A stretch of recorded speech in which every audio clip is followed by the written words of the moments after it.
Kaya bigyan ng pagkakataon na ito'y maunawaan upang hindi na mag-iwan sa taong nagtanong sa ating isipan. Dear Papa Dudoy,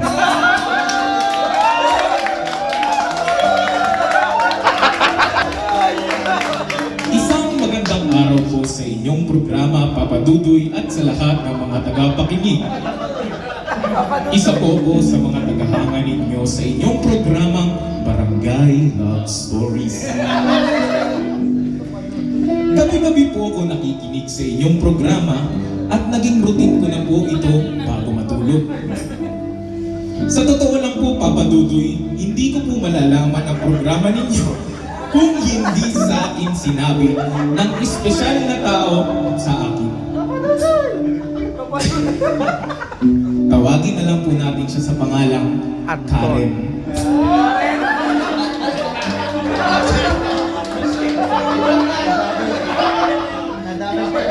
Si Karen yung taong may mataas na pangarap at higit sa lahat ay maganda.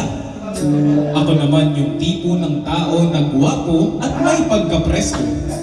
Hilig niya akong asarin at titigan ng kanyang mga malalagkit na mga mata.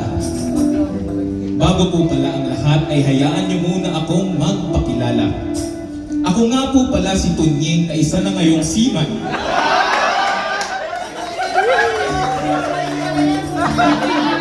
Tunying. Hayaan niyo po akong ikwento sa inyo ang kwento ng aming buhay. Tandang-tanda ko pa nung unang beses na magkahiwalay kami ni Karen. Dahil kinakailangan ko ng mga ibang bansa upang maibigay ko sa kanya ang buhay na pinapangarap niya. Hindi ko lubos maisip na darating kami sa aming relasyon na magkakalayo kami, Papa Dudoy. At gabi-gabi ko siyang namimiss, lalo na ang hilig niya sa aking gawin na kiss.